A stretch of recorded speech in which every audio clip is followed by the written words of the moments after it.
Hey everyone, welcome back. It is Vortie here, and we got some pretty exciting news this morning.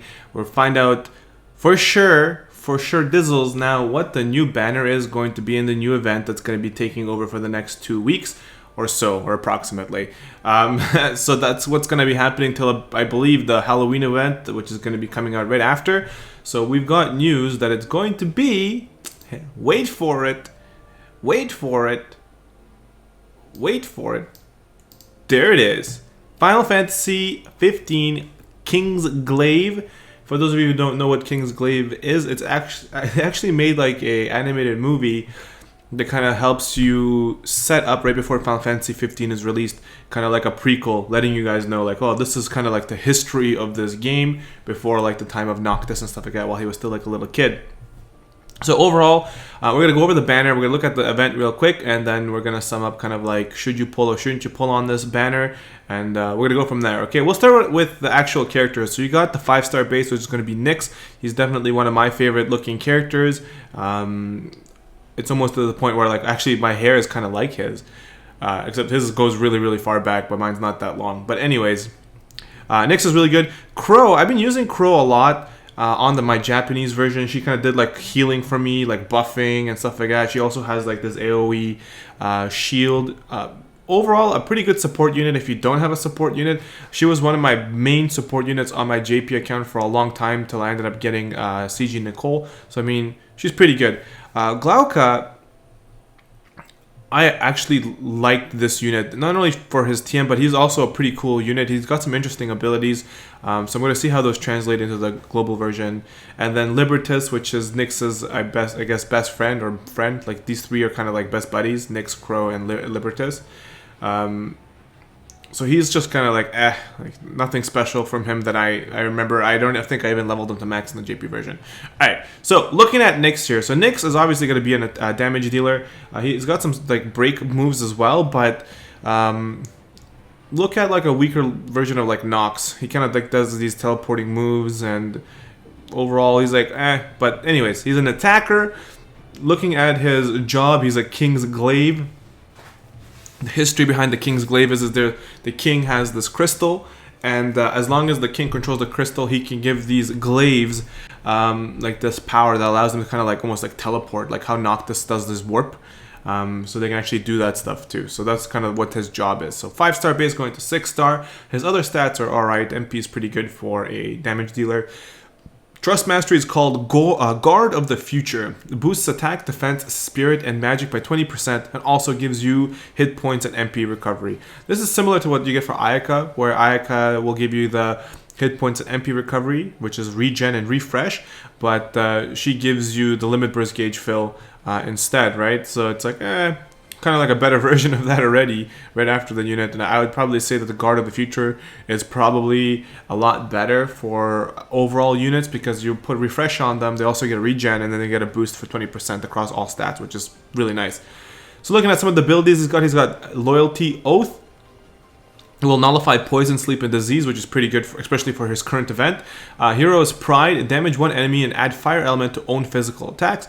And then he's got Kingsglaive, deal partially unmitigated damage and reduce fire resistance for one enemy. If I remember correctly, Kingsglaive is the move that he actually like throws like his little dagger that he's got, his glaive, and he teleports on top of the monster and he attacks it. And I think it's his strongest hitting move, if I remember correctly, from the JP version. So overall, his abilities are pretty cool. He just looks super badass, super badass. Next one here is Crow. Crow is going to be put here as a magic damage dealer, but her magic is high, but as you can see, she's got a little arrow. She's a support unit, whereas up here he's like an attack.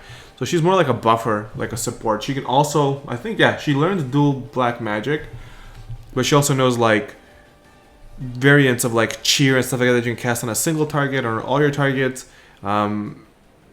Interesting character, very interesting character. Like, she also has healing abilities, so like she can really fill that overall red mage like role for you if you're missing a unit that can do that. So if you're new, if you get her, you should be pretty happy. She's a 4-star going to 6-star.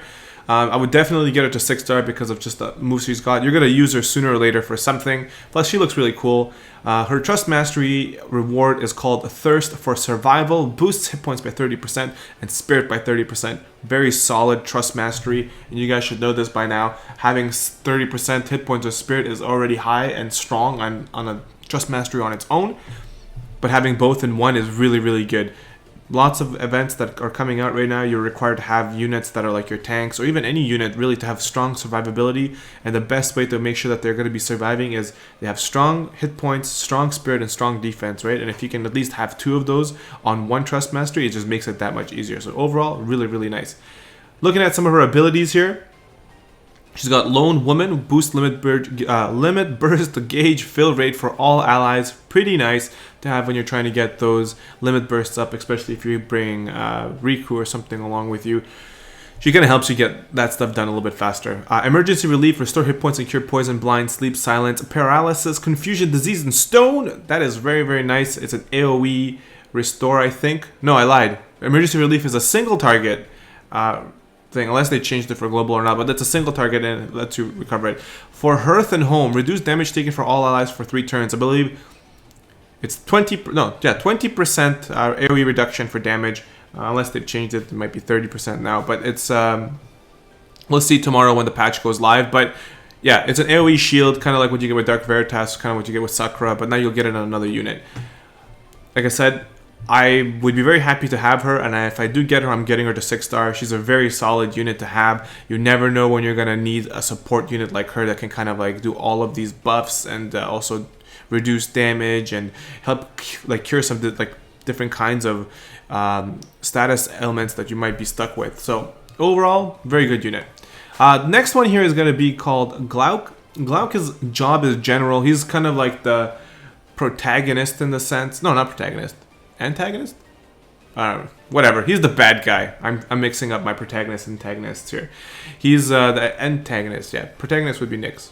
I don't remember, man. Quit me the questions.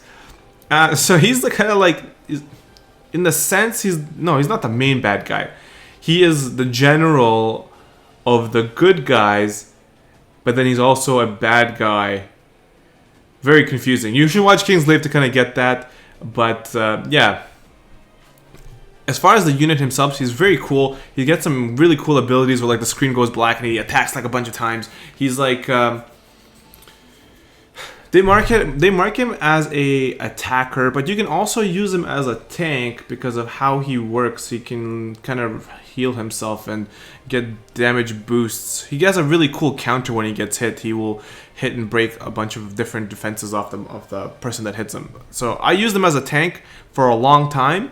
Till I got, I believe, Warrior of Light or something. I can't remember what I got in the JP version, and I switched them. But I still have him maxed out. He's a solid unit. He's got tons of hit points. As far as his attack and everything goes, it's kind of average. MP defense attack is kind of the same. Again, general, 4-star to 6-star. Trust Mastery is really solid. It's a great sword. Attack 125. Dark Element, and it also gives you regen. This is going to be our second dark element greatsword. So it's actually no, this is our first dark element greatsword, because I think what we get from Dark Knight Cecil is a sword. I can't remember. I don't have Dark Knight Cecil, so I don't really care. But from all I know, it's like our second weapon that has dark element on it that we can actually get from a Trust Mastery. I would probably farm this out. It is a really solid amount of damage, but again, it is elemental based. If you have something that resists it, then you're kind of stuck. But if it's their weakness, then hell yeah! So it's pretty cool. Alright, let's look at his abilities here. You got Flash of Despair. Flash of Despair deals partially mitigated damage and a chance of stomping one enemy. Wall Smash, damage and remove status effects from one enemy and boost own attack. So you dispel the target and boost your own attack. That is a sexy move. Daybreak Darkness, deal partially mitigated damage and reduce light and dark resistance for one enemy. I think this is the move I used the most in the JP version. I'm thinking this is the one.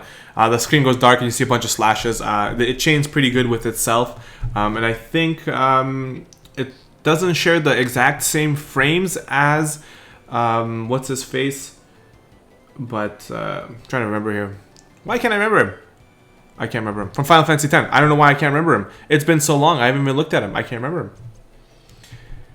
The main dude from Final Fantasy X. Anyway, I'm gonna leave it at that because I really can't remember his name for some reason. Like, as you guys can tell, it's like my first few videos back, and I'm having a hard time remembering some of the names. But anyways, Daybreak is pretty cool. You can actually chain it really well if you get multiple of him, and then you're probably gonna...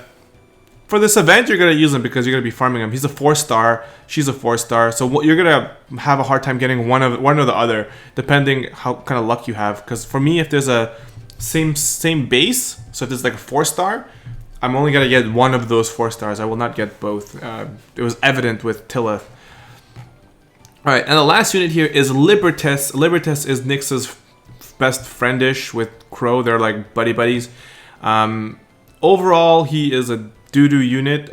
As far as his character in the movie, he's kind of cool.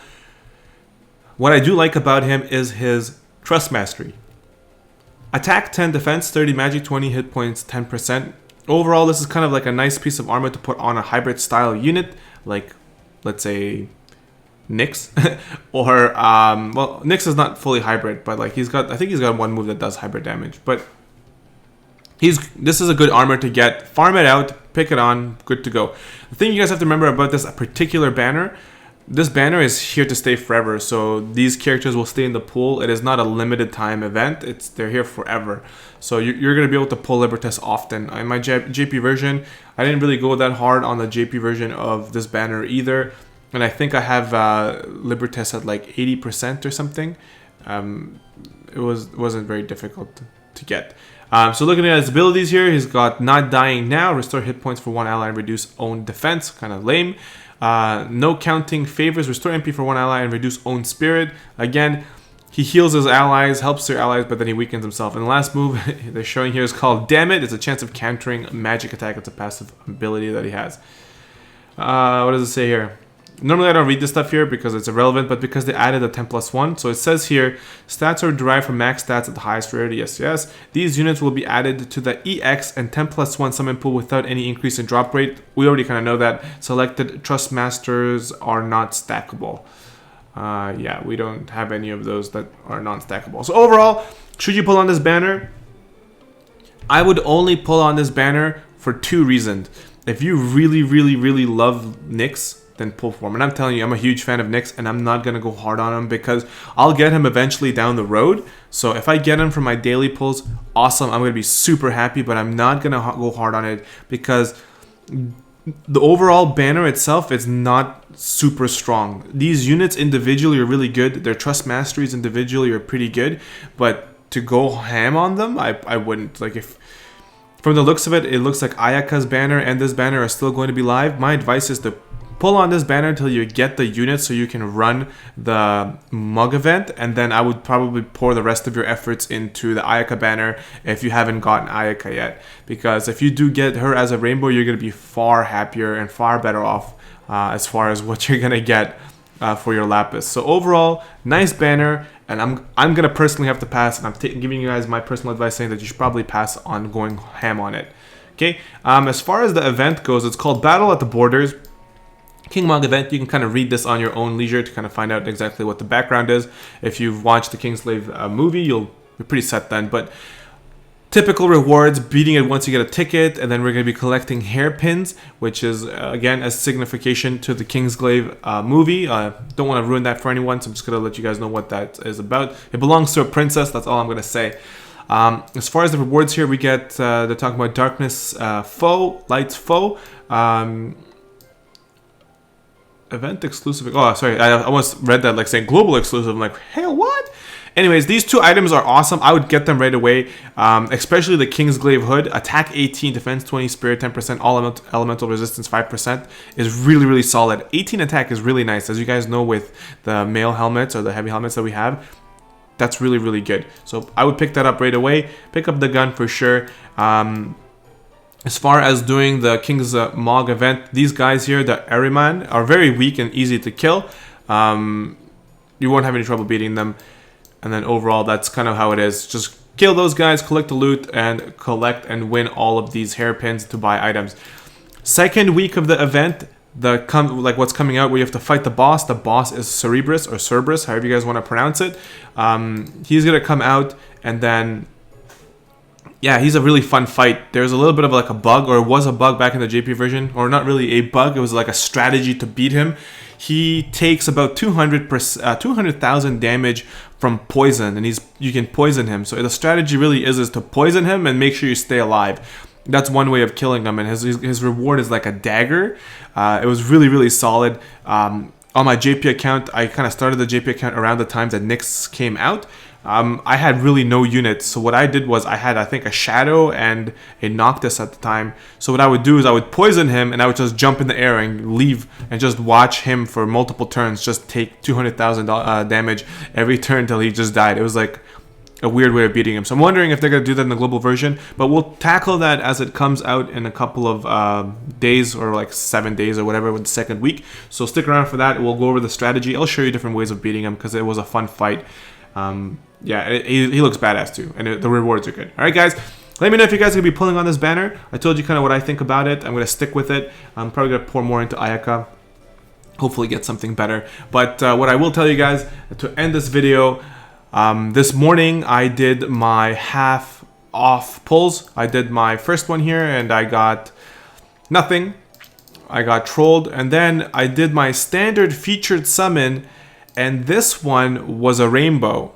And the rainbow I got, I'm not mad about it. I was hoping it was Ayaka or Marie, or even more for Via, because I can give her the thing. But I ended up getting Trans-Terra, which is really badass. Now I have about three. I have 3 mage units now that I was really weak on mages. Now I have 3 5-star based mages. I have Ace, I have Trans-Terra, and I have Dark Fina. So I'm really happy that I got her, even though it wasn't Ayaka or one of the units I could have also used kind of as like a filler. Like Frevia would have been really nice to have, or Marie would have been really nice for her Trust Mastery and her elements and stuff like that.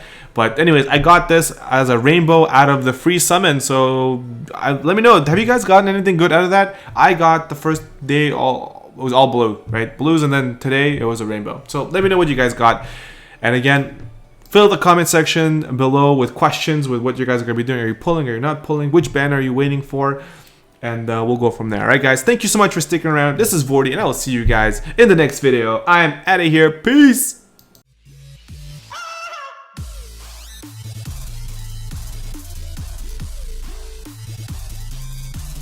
I saw it.